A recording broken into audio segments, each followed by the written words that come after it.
acting is cheesy. The plot is stupid.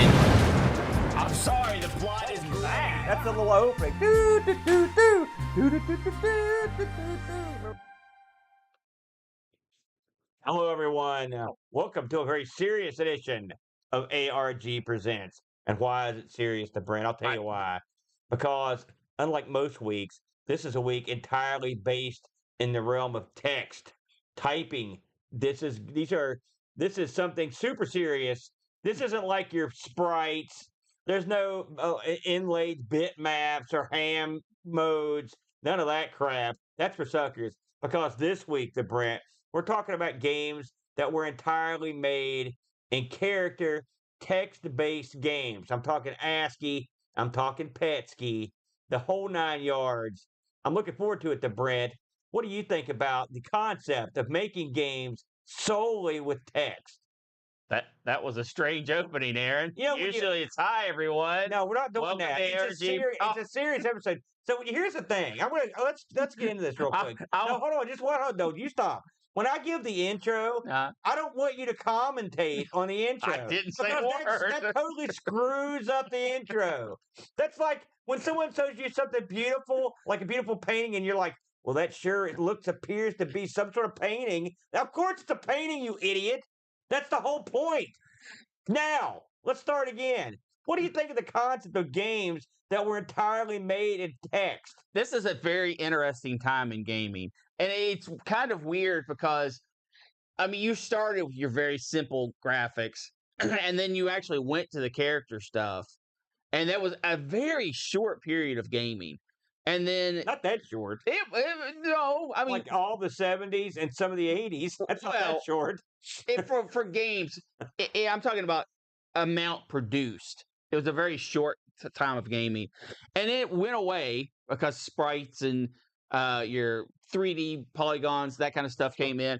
Sprites, 3D polygons. Same thing. That's all I'll say. That's why we don't program. And then character graphics started coming back big time. Did they? Yeah. Example. A lot of retro games dabbled in that character set stuff.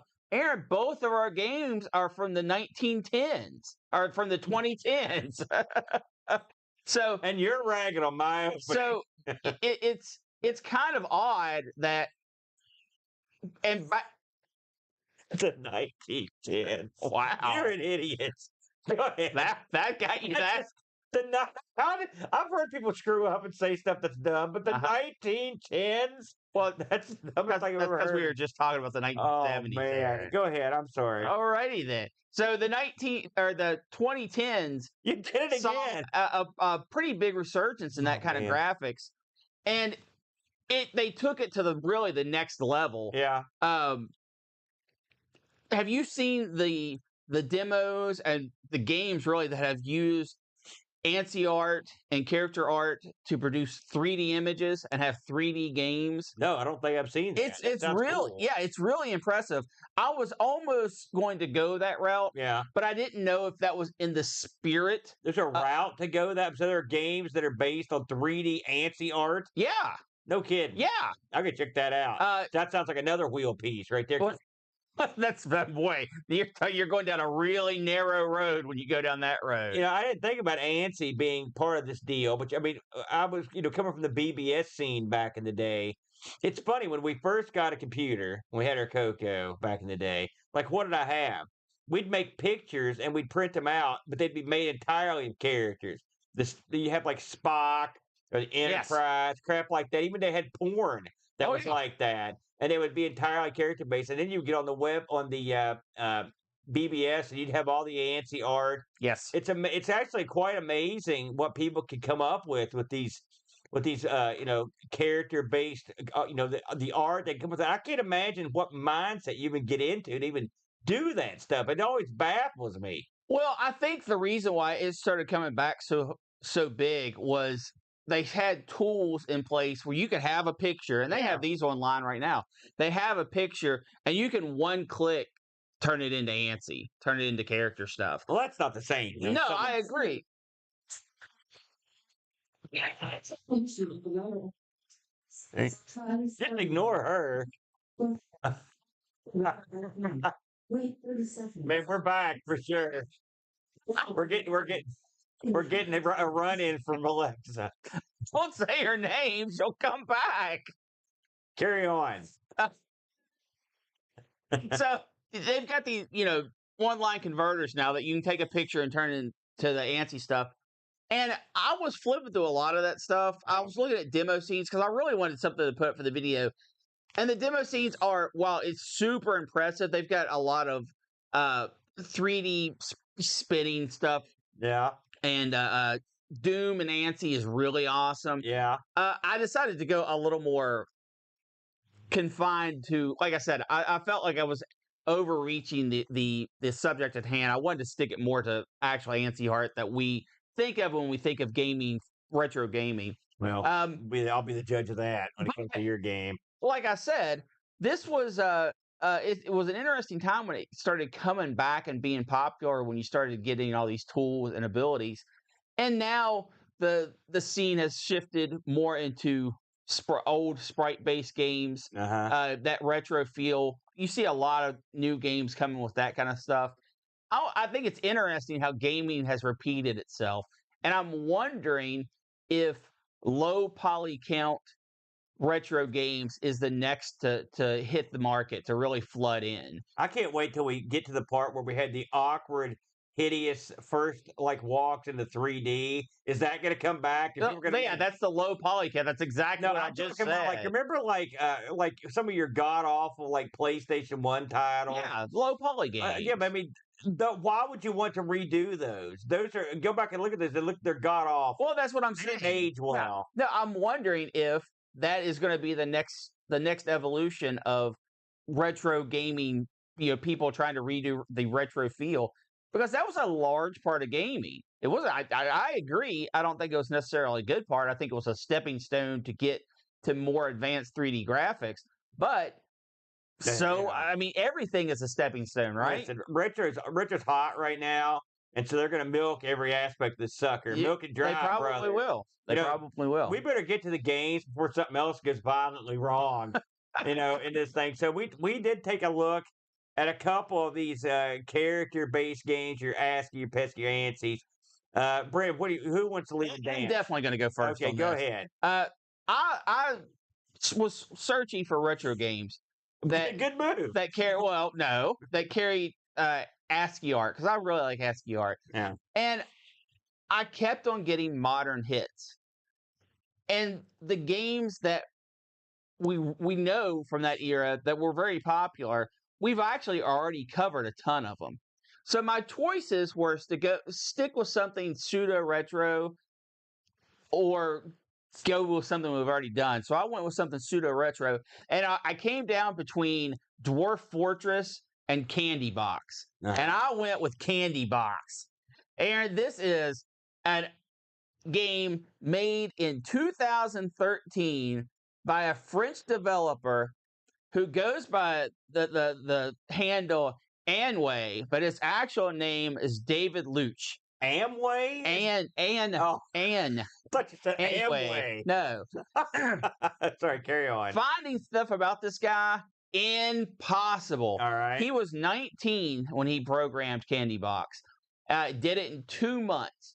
3 months later, he released the sequel, Candy Box 2. Yeah. Which really just took the previous idea and expanded on it.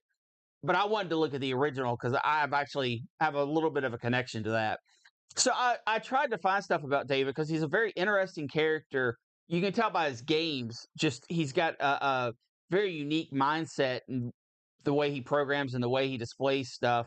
And just to make this game at all, I could find nothing. And this game was a big deal.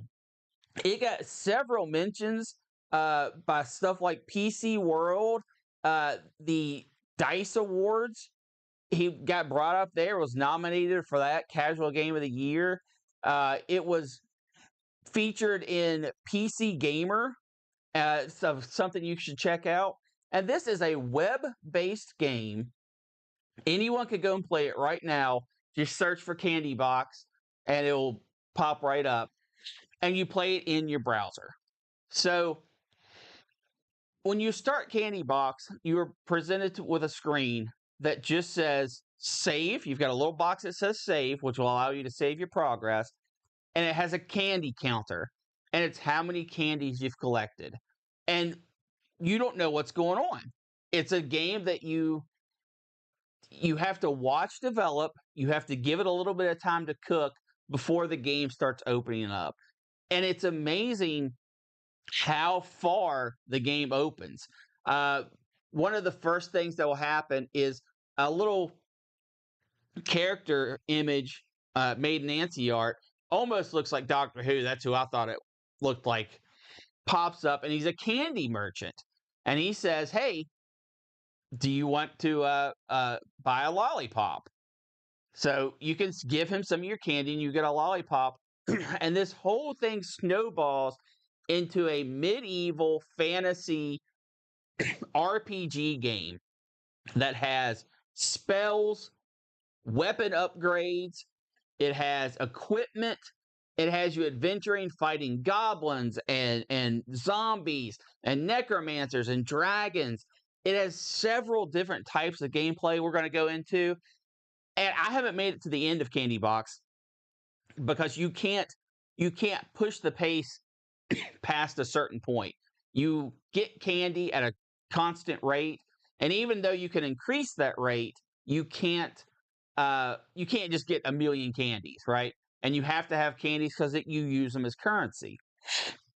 So as you're going along, there are different types of gameplay. You can find a frog who asks you logic-based quiz things. It's a resource management game because there are ways to one-time upgrades. You have to choose which path you go down. You have to choose what object you want more of to double, but it's a one-time thing type of affair. You can add in items to your inventory, but it's a one-time type of affair. So you've got some management aspects there. And then you also do adventuring stuff where you are in little ANSI arts. Your character will run across the screen or down into the ocean or whatever. And you have to choose if you're going to cast spells or drink potions and it fights RPG style. You do damage, they do damage. And to travel to the end of these scenes. And when you get to the end of one scene, it unlocks the next scene. I thought this was a very clever use of ASCII arts, first of all, because it represents things very basically. It's usually just letters or symbols, but it gets the point across. Aaron, what did you think when you opened this up? Well, like you mentioned, it comes up and there's nothing there hardly. And so I tinkered with it. And once I could see where I was going, I was like, okay, I see what I'm doing here. I do. There is some ANSI art design or some character art that I quite like. Yeah. The caves are well rendered. And there's even simulate motion. There are some wide scenes of stuff running around, going across plains. It's interesting. And it opens in a clever way. It gives you, like I said, you don't know what you're doing. So if there's one of the aspects of the game, you can just throw candy on the floor. Yeah. And when you throw enough candy on the floor, the stuff will happen, and then you can throw more candy on the floor and more stuff happens. But there's one thing I noticed is a lot of these things, they do have a top limit to where you are at some point, nothing else happens. Yes. Nothing else I can see. Not like the lollipop garden. I think I planned as many as I could get it to produce. There's some other stuff. So here's the thing about this game. I think it looks nice. It's pretty clever. You picked a game a couple months ago called Candy Clicker. Cookie Clicker. Cookie Clicker. Excuse me. Cookie Clicker. And Cookie Clicker, I played the crap out of that game obsessively until one day I was sitting there feverishly playing. I'm like, what am I doing? And then I closed the tab and never played it again. So by the time I got to this game, I was done with these games. Well, this is a completely different game. It is and it's not. No, you're sitting around waiting for stuff to add up.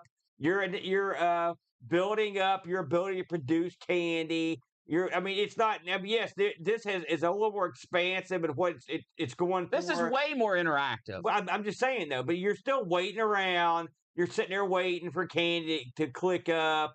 In case you'll do a mission. I hit the wall in these games. I'll be honest with you. I think this game's clever. I'm not canning the game by any stretch of the imagination. It's an error issue, But after that cookie clicker, and thank God, one thing you don't have to do in this is sit there and click. Thank God. I'll give it that. It'll just do it automatically, right? And I had candy alligators. But another problem I've got with this thing is, like, you have no idea what's happening. So you have no idea what's happening. Right. Yeah. Well, but that's not always a good thing. I think would like a certain amount of guidance as to what I'm supposed to be doing. now I think it I don't works for think this that, game. that there's an end that I don't know. And so if I don't know what the end is, why do I care? Like, if there's an objective I don't know about, why do I even care about it? The answer is I didn't.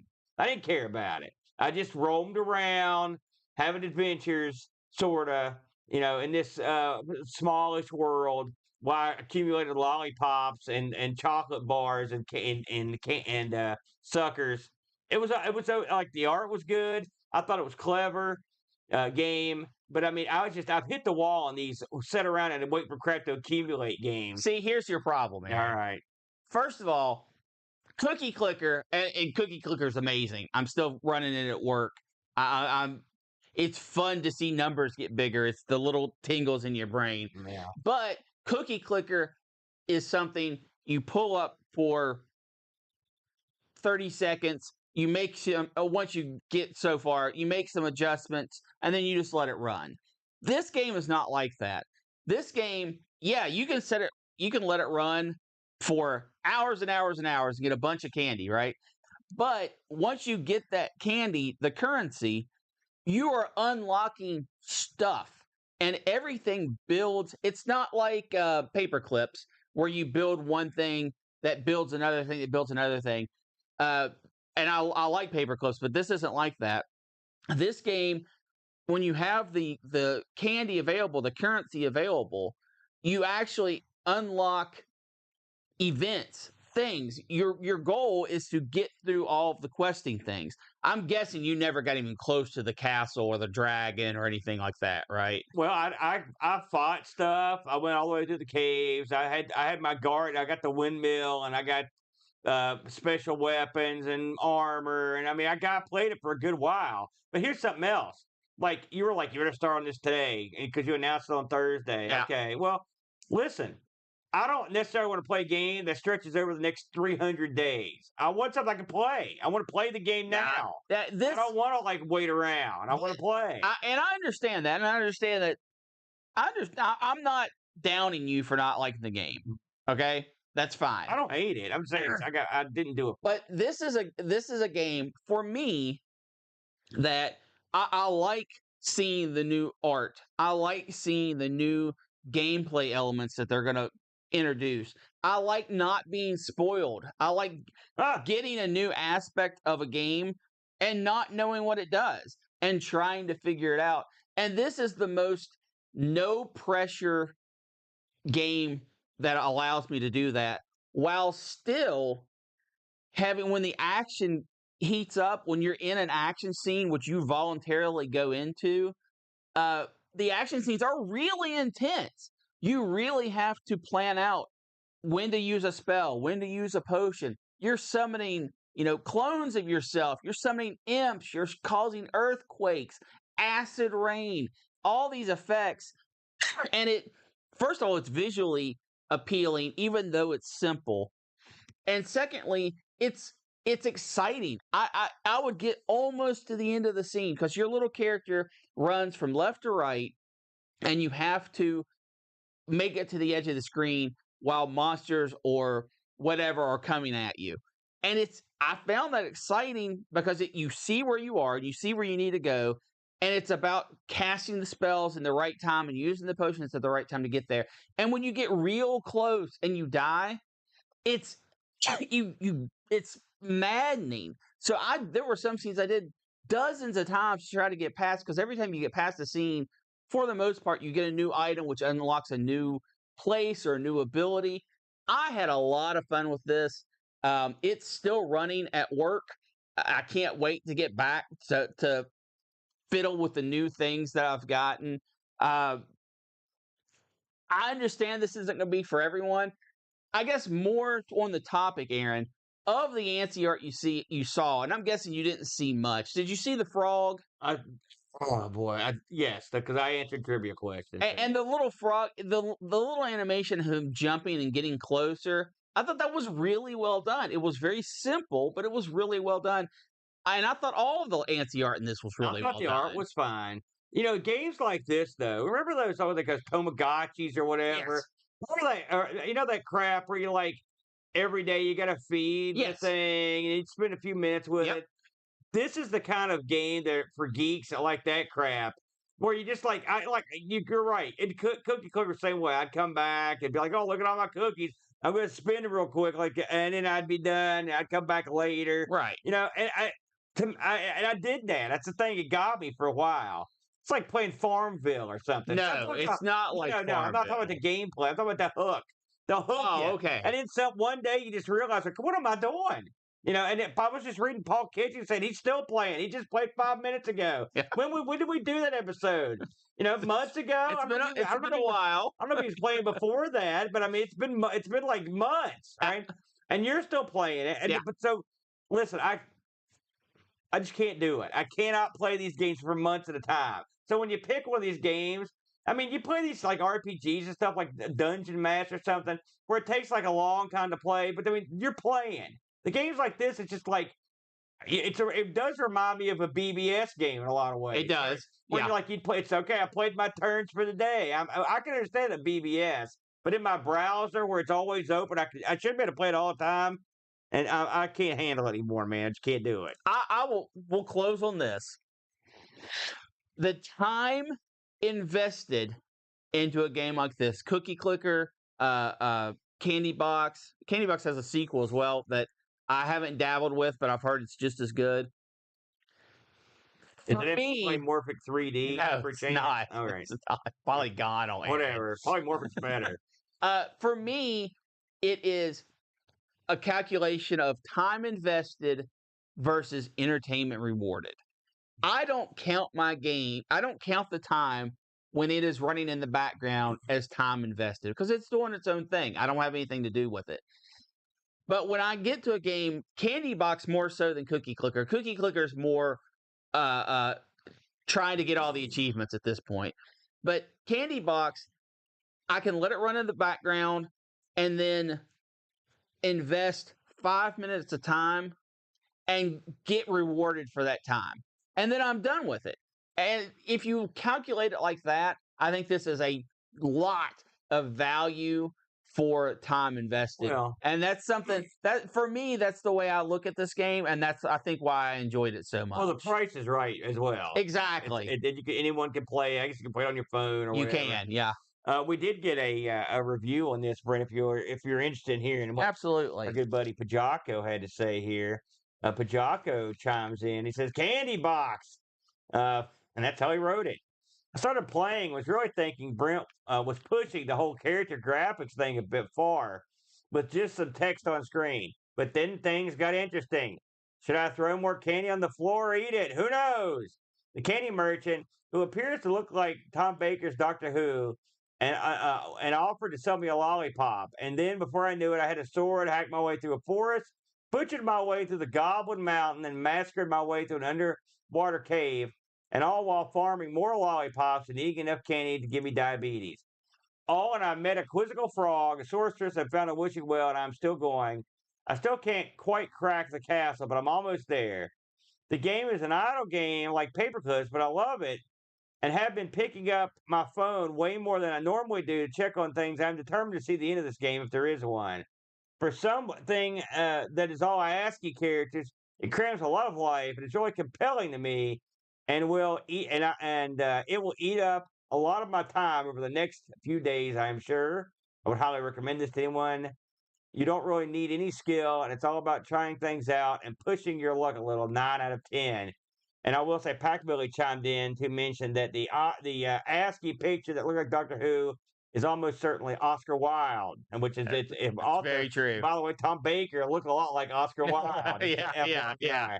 Kind of goes hand in hand. So Absolutely. there you go. There's your look At I mean, listen again. I'm not killing the game. It's just I wasn't there, man. That's I can't handle another of clicking games. well, you don't click, but that's cool. It is. I will say I will give it this before we close on it. At the beginning of it, when you're just throwing around candy, Yeah. one of the options are like buy a life bar, buy like a title, a screen up the top of the screen, like you're actually buying chunks of the game Well, yeah, and you install.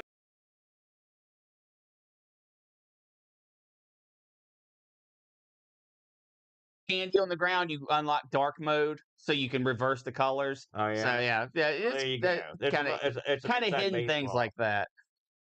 Aaron, what did you bring to the table? Well, I didn't bring anything, to be honest with you. There you go. The table, Good night, folks. the meal was brought to me. I just sat there. So, doing the care, and I was trepidatious going into this one because right off the top of my head, I couldn't think of anything that would be interesting in this area. And then I got a note from our good buddy Pack Billy. Now, Pack Billy, aside from being a handsome man and a great singer, he also knows a little bit about gaming. I don't know if you knew that. By the way, he has a podcast in the Pod Jam, which I mentioned that, so go check him out. But Pat Billy's like, listen, I've got the game for you. Like, don't do any research. Don't do it. I've got it. He's like, don't look around. Here's your lock, your stone cold lock for character graphics games. I'm like, well, what is it, Pack? And he's like, bam. It's Digiloi. I'm glad you had to pronounce that first, because I didn't have a clue. Digiloi. Let's go with that. Digiloi. Digiloi. Digiloi. It's a lot of vowels. Listen, triple word score. So I was like, I gotta check this out. So Digiloi, a game for the C64 and the Plus 4, believe it or not, released December 27th of 2018 by a fellow named Tiro Heikkinen. Nothing's easy for me. Tiro Heikkinen, but I'm going to call him by his cool guy name, Dr. Terrors. Fair enough. So Dr. Terrors is a guy he's dabbled a lot in demo scenes and in graphic scenes. He's done a couple games on the C64, including Fort Django and Lele Relay. Fort Django was interesting because it was basically a PETSCII based game for the PETSCII parts were in the background and in sprites in the foreground, like a cowboy game. Sure. And so that one I thought. And so he said, "Well, listen, I'm going to go the full route." And so he made this game, Digiloi, which is entirely in PETSCII graphics. Now, you may be asking yourself, the Brent, like PETSCII graphics, what the heck is that? Well, you've got your ASCII, Yeah. right, and you've got your PETSCII. So PETSCII graphics were graphics that you could use that were built into the PET and the C64 that you could use the keyboard to make these little symbols. And you can also make the reverse of the symbols. Plus, you've got all the characters that are on a normal keyboard. So just basically a little graphics chunks that you can use to program with or make graphics with. And these have been sort of a staple of Commodore, Absolutely. PET. Yeah. The VIC has them. Everybody's got them. The characters are 8x8, and you can have two colors. They can have a background color and a foreground color. That's it. So if you think about that, you've got limited choices, to say the least. So with all that said, when you see a game entirely comprised of these, it's an action game, you're probably thinking to yourself, I don't know about this. So Dr. Terrors did the music and the graphics. Now, I found one area where someone also credited a guy for graphics named Igor Erizkin, but I only found that in one place. So I'm giving this guy credit if he worked on the graphics. If not, Dr. Terrors can tell me. He can do it. He did it all. The last thing you want to do is piss off a guy named Dr. Terrors.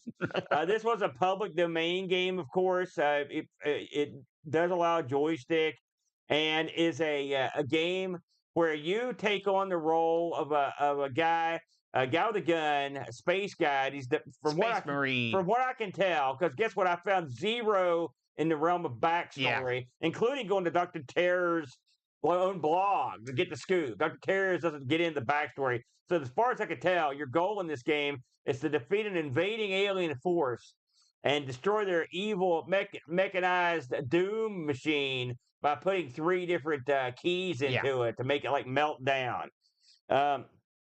You can tell right away when you load this up that Dr. Terrors is a whiz with the art and with PETSCII art, because this isn't like most games.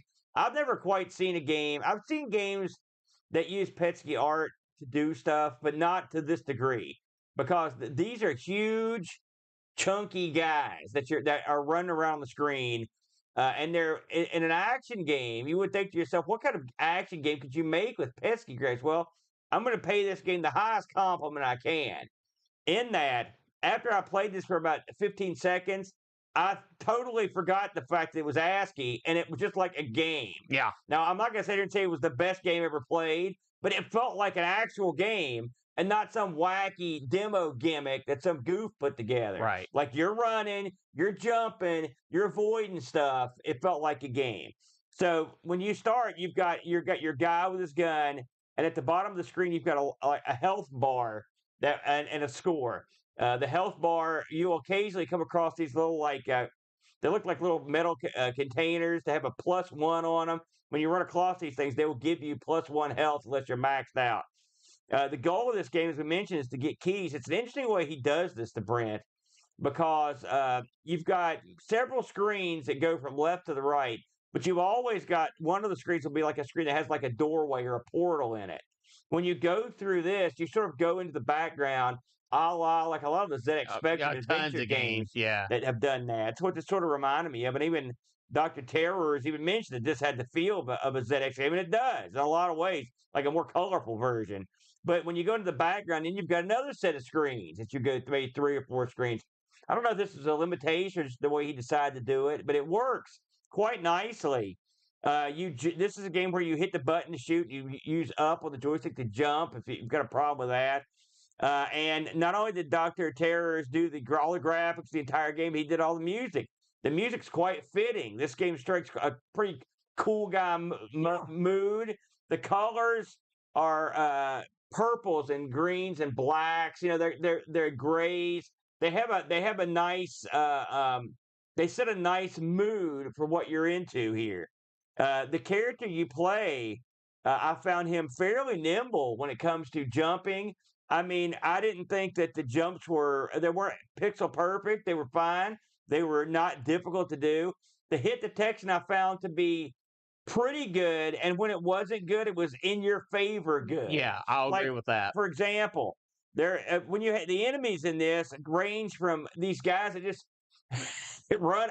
They just run back and forth with their hands up in the air. Yeah. Remember, what was that game, Serious Sam? Yes. The bad guys that just run up and scream. That's what they reminded me of. And they just ran back and forth. I thought, what are these guys doing? They're horrible soldiers. Yes. But you've got those guys that just run around. Then you've also got other guys with guns that run around. Then you've got UFOs that run around. Then you've got UFOs that drop bombs that run around. But the worst enemy in the game are these hopping ships. They can't be destroyed, and they just bounce around. And if you hit one, they die, but it hurts you, know, substantially. And they're tough to deal with, and they're in a few key elements of the game involve you getting around these. But the hit detection, for example, when you're jumping through UFOs, sometimes you can get away with stuff that would probably normally hurt you. So I would call the hit detection not the worst. Not the best, but it's in your favor. Right. Usually when you shoot something, it dies. Sometimes you'll get away with not getting hit. This is a platform shooter because you're having to deal with multiple levels on the various screens. Usually it's like 2, 3 levels. Not, you know, it's all in one screen. Yeah, it's a flip screen game. It's a flip screen game. And so, but the levels do join, and sometimes you'll have to jump on a level in one screen, run across it, and when you go to the next flip screen, you'll be able to jump to a higher level. Right. So they're joined up in a nice way. This is not a long game. I would call this. What would I call this? It's a full game. It's a completable game. I would call this something just north of a demo. This is a game that's just a very short game. I'll agree with And that. and Dr. Terrors mentioned he has a problem with like finishing stuff. So maybe he thought, well, I'm going to finish this sucker by making it. I saw a run through where a guy beat it in 8 minutes. I didn't beat it in 8 minutes. It took me a lot longer because I got lost. Did you beat it? I did. Well done. Well, I mean, it took a while. I mean, it took longer than a game. Did you cheat? No, I didn't know you could cheat until later. Then I found someone made a trainer. But the when you stop, okay, so we've talked about the gameplay now, but what you need to do in this game is load it up and stop and just look at what you're seeing. And because the game is so playable that sometimes you don't pay attention to what you're seeing because what you're seeing is a tour de force when it comes to manipulation of PETSCII graphics and color. This is a man who has spent years honing his craft. Me and Brent couldn't sit down and put something like this out, not even close. I mean, this is a guy who knows every aspect of the art form and every aspect of the color, and he can make it work. It's easy for games like this to look just texty. You know what I mean? It's easy for games like this to not be like it's so vast and to not have the multiple backgrounds. This has you in tunnels. This has you outdoors. This has you in rooms with machinery. And if you take the time to look, it looks like, okay, I can tell these are trees, these are bushes, and the color scheme is set up so that it really the colors are part of the overall art form. And you've got to remember, every part of this are the PETSCII graphics, and he has to choose those specific colors. I'm not 100% sure what all the all the restrictions are. But I mean, I've seen enough of these to know that this is by far the best one I've ever seen using this sort of a graphical flair. The sound effects are fine. It's got music and sound effects the whole game. You can turn off the music if you want. So that's a nice touch. And like I said, a guy who does this sort of art, you think to yourself, well, what kind of music is he going to do? I'll tell you what kind. Really good. Yeah. Dark, moody, demo-y music. I'm not the biggest demo scene guy. We've got people in the chat now that are really into the demo scene, but you've got to respect these guys. How many great outfits came from the demo scene? Tons of them. Those guys have a special techno mage style affinity for using these sorts of graphics, things that no one else thought to do. And this is the perfect example of someone that did that. Brent, what did you think of this? Had you ever played this one before? Of course not. I mean, people knew about it, just not us. Yeah, no, I'd never heard of this before. When I first loaded it up, and you get that title screen, and you're like, "Oh, that's a good title screen. Yeah, it's really good. That looks really good." Yeah. And then when you hit start and you just control the guy and walk off the top, I was like, "Oh, that's impressive. Yeah, that's crazy impressive." I want to talk about the graphics first. Because, like you said, the coloring in this is out of this world. Yeah. It is so impressive what he can do with shading and really make you feel that things have corners, things have rounded edges. Yeah. That thing looks sharp. The fact that you said it had shading. It doesn't really have shading, but he makes the colors to make it look like shading. Right. Yeah. The enemies that you fight in the game all have their own personality that you feel before you ever interact with them. Yeah. I believe that the people running around with their heads, their glowy heads, they're just my favorite. Hands up in the air. I think those might be frightened people. I think that was. Is that why you're shooting them? Well, yeah, I mean, if they run into you, they still hurt, I guess. But because the other people are obviously soldiers, they're equipped in armor and they have guns. So I think that the running around guys are citizens. They look like skull heads. Oh, well, you could be a skull head guy and still be a citizen. My skin's gone. But anyway, the shading on this game really blew me away. The music and the sound effects, while good, I'm certainly not saying they're not good. When compared to the graphics, it's not even the same ballpark because the graphics are so incredible. Yeah. The game itself, the the characters in the game are so large, you can only do so much on a screen before it fills up, Yeah.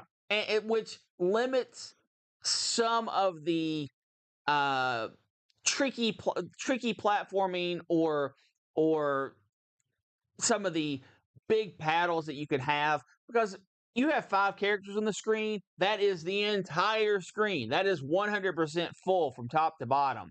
But what he's done in this game is really clever, and I don't know if you noticed this or not. The map only has 1 key card on it at a time. So you have to go, and the map is say 20, 24 rooms, somewhere in that area. You have to go and find the key card, and your inventory only has 1 slot. So you have to take that key card and go to the machine and load it into the machine. And as you're going, that's like, consider that 1 level. Even though the game all takes place in the same 24 or so screens, consider that 1 level. If you kill an enemy, they stay dead. And when you put the key into the machine, everything in the world respawns. Yeah. And it respawns with more enemies. And that is how the difficulty of the game scales.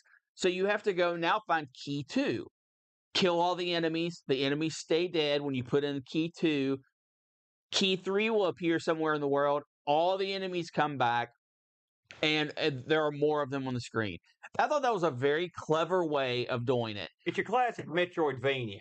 Well, no, it's nothing like that. Sorry, I just wanted to pretend I was on Pixel Gaiden for a minute. Yeah, it's absolutely nothing like that. But it makes for a fun adventure. Now, I didn't play this long enough to beat it. I got killed multiple times looking for key 2.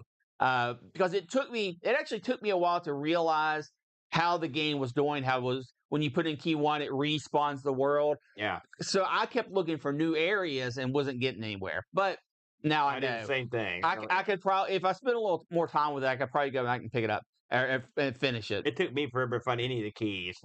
Once I did it once, I had to remember because I mean, they just sort of fall out of the sky. Well, basically. they're in the same Sometimes place they're every there. time. Sometimes, yeah, but sometimes I just don't see them. They just come down. Well, yeah, because there are only 1 key in the world at a time. So I appreciate this game because of the graphics, and that's not a knock on the game. That's an appreciation of the graphics. But if it wasn't for the amazing things he did with the graphics, this isn't going to be something I would play over and over and over. But considering that he did these impressive things with this graphical style to the extent that he did it, I think it's something people should play, should look up and give. This isn't going to become your new favorite game, but to appreciate what Dr. Terrors did, you really need to see it in action, play it, and feel it for yourself. Remember the game that we covered on the R. Sinclair, Sephoria? Was that what it was called? Seraphenia. Seraphenia. Of course, totally different game. But this, I had the same sort of feeling. I thought to myself, this is something I've never seen before. Yes. You know, and it's also playable. You know, again, you're right. I agree with pretty much everything you said. This isn't the game that's going to blow your mind, but it's going to blow your mind, but not the gameplay of it. But the gameplay's fine. And if he was to flesh this out, I have no doubt that if Dr. Terrors took the notion, he could crank out a huge game with these. I mean, he's got the jack. I can't imagine what it takes to render these screens, how long it would take, but I mean, he's the guy with talent. Just a couple quick things I had written in here. So why is he called Dr. Terrors? You ever wonder? Okay. I went over to his blog. He said he was going to a demo thing called Zoo 13, so I guess 2013, and he had to have a handle. So he goes, in the proud tradition of old school demo scene, the handle has to have a Z or an X, and doctor seemed like a good prefix. So he went with doctor. That's where he got the doctor. There you go. He also mentioned that he actually has a doctorate in real life. He got it in 2013, and he's from Finland. So if you're interested in that, he's a Finn. In the fine tradition of great folks from Finland. I want to mention that actually people did review this game aside from our people. The Lemon 64 gives us an 8.8.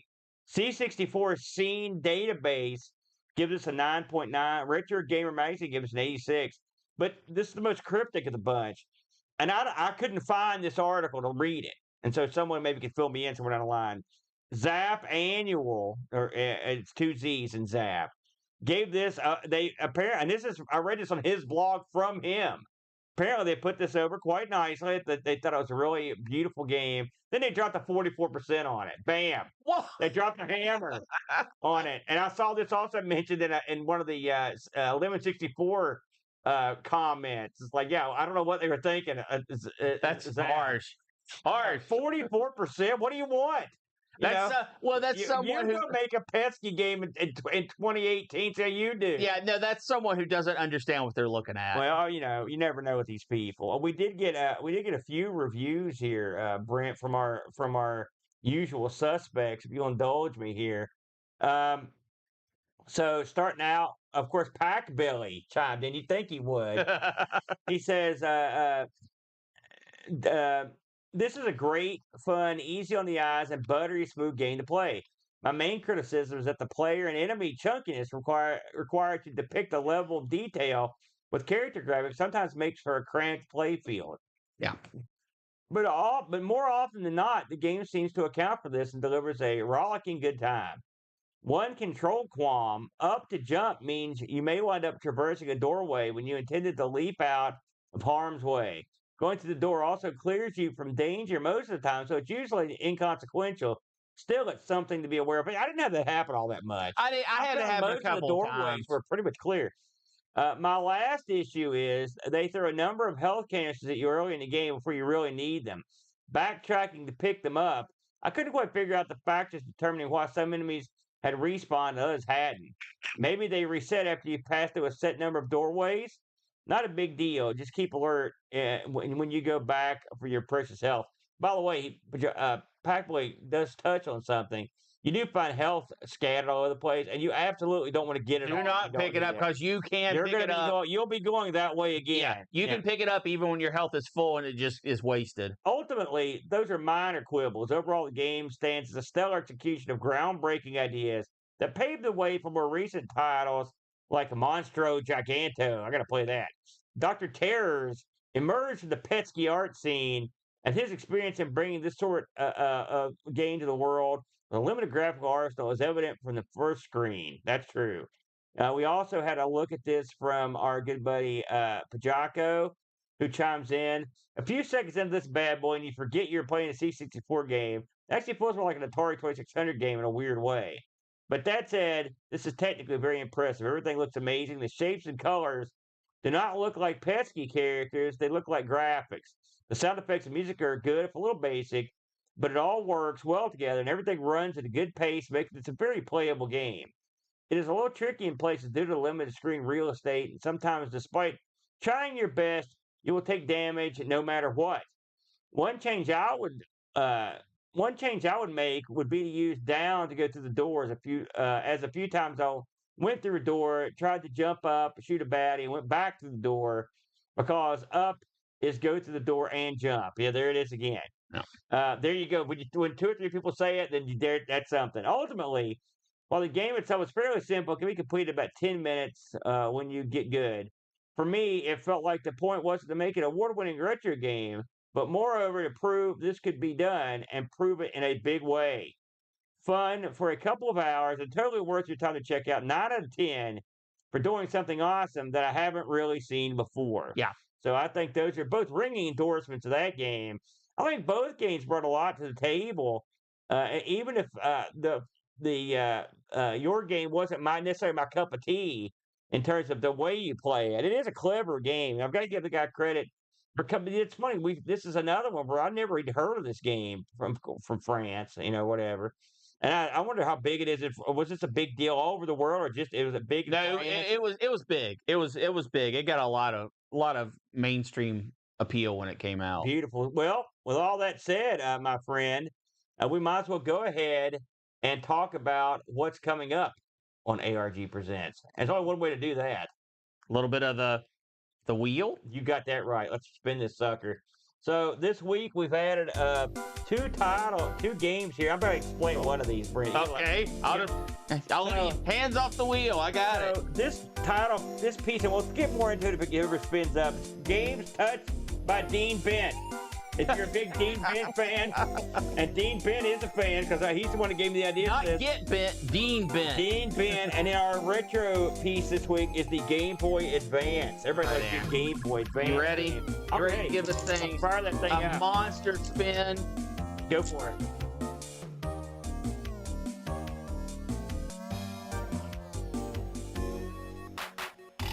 And the winner is, what do you got there? The winner, multi-genre games from Graham W. Vebke. So these are games that have, I guess, within the game, have multiple genres within the same game. Absolutely. I already know what I'm picking. Already? You got one? Bam. Man, I got no idea. I'm going to go. Graham, I can only imagine that you thought of this subject, so I would play this certain game, so I'm going to do it for you. Pack Billy, see me later. We'll come up with another one. Now, Brent, I believe next week we're back on the Coco Show. And we'll be coming up next week. Boy, I can't recall what the game is for the Coco Show next week. We'll post it early on. The committee is in full force, but we've got internet trouble here in the arcade, and so I can't even look it up. So well, I can look it up for you, Aaron. But while you're looking it up, I want to talk real quick. And I wanted to bring something at the end of the show. I don't want to bring anybody down, but I just wanted to mention, in case you haven't heard, we had our mother passed away a couple weeks ago, and it was a real, of course, it was horrible. But I will say, I want to acknowledge everyone that sent a note or a message or dropped a comment on the video, anything that you did to, send your condolences to us. And I saw all of these. I tried to respond to everyone that I saw. And I mean, I was surprised. It was overwhelming, the amount of kind words and comforting words that were sent our way. And I conveyed them to the brand, all the nice things people said. And listen, we're very fortunate to, and you hear this all the time, but I mean, we can say without hesitation, like, we've got a great bunch of friends out there who are kind people, and we don't take you for granted. We appreciate that you guys would reach out to us. I mean, I can't get into the number of messages that I got. Yeah, I couldn't believe it. The show of support was overwhelming, and we do appreciate. Yeah, that. And we're going to try to keep the ball rolling. And today was our first step back in. Trepidatiously, granted, our first step was we tumbled down, big old mud hole. But we're going to keep the ball rolling, and but I wanted to say something about that because it really meant a lot to me. Absolutely. And it meant a lot to the Brent as well. Now, with all that said, what'd you find out about the Coco Show? The Coco Show, we will be looking at Gate Crashers. Gate Crashers. Nominated by Steve R. Do you know that one? I don't know that one. Not just from the name, no. So there you go. Next week, we'll be taking out Gate Crashers on the Coco Show. And in 2 weeks, we'll be back with R. Sinclair, I believe. We do an ARG before that? We do. Yeah. Let's not try to go that far in the future, Aaron. I need a map to keep track. One week at a time. This one, you miss 1 week, and I'm completely... Listen, when you get on the rotation, it just keeps spinning, baby. No kidding. I can tell. I'm getting sick on this thing. Hey, just a couple things we want to touch base with. It's coming up quick. Just in less than 2 months, right? April, May. Yeah, it's Boat Fest 2024. This will be June, I think it's 14th, 15th, and 16th, if I'm not mistaken, the weekend. And it's going to be quite a happening. Boat told me we've already sold more tickets than we've sold to any of the other previous Boat Fest. We're pretty good, man. And we're going to have a lot of fun this year with, aside from the fact that you're going to have your usual shows and buddies from our channel. You're going to have people, like really big-time players from other channels are going to be there. Frank from Retro Rewind and his staff are going to be there. They're going to be doing repairs. If you come just to get your stuff repaired, you're going to come out of this way ahead just on shipping. You can just bring I'm dead serious, man. Yeah. People will bring their stuff to Frank, and he'll give it back to you by the end of the weekend if he can get it done. Frank he got almost everything done. I think everything last time. Yeah, he did a lot The of last work. 2 times. We were also going to have Brent's big auction. This thing's going to be a monster. I was surprised how big it was last year, and it's going to be bigger And this hopefully year. we're going to get a little more streamlined this year. I doubt. Although we popped off pretty quick last year, Yeah. but we're hoping to roll it a little I faster. think it went real well last year, and this year is going to be another monster. So there's plenty of reasons. We're going to be finalizing the schedule and finalizing all the stuff on the feature table within the next couple of weeks. I've been talking to Boat about it. The last couple of weeks, obviously, have been tough to deal with. Plus, the Boat's been constantly on tour as well, so we just haven't been around to finalize this stuff. But I'd say the next couple of weeks we'll be taking it to the house. So I hope you'll join us for Boat Fest this year. It should be a lot of fun. That's our next big event. Oh, I also want to thank everyone that participated in last weekend's International Computer Club. Get this, the Brent. We went 5 big hours on that bad boy, but this was far and away the most viewed International Computer Club we've ever done. Yeah, that's good. We had them. It was the second biggest event we've had this year on the channel, and it was it got over real well. It was real popular. So if you haven't caught it, head over to Amigos Retro Gaming channel on YouTube and check it out. It was a lot of fun. And also, I want to thank Rob Flack O'Hara. I interviewed him on the disaster stream Friday night. If you're interested in catching that interview, that's also on the channel. It'll be coming up on the podcast feed this week for your audio listening pleasure. We'll probably release that around Wednesday. And that was a lot of fun. Flack, all you had to do is turn the microphone on and point at him, and he goes, brother. So it was a lot of fun. You got anything, Brent, you want to talk about before we take this thing to the house? Nope. All right. We'll see you guys next week for the Coco Show. And until then. What?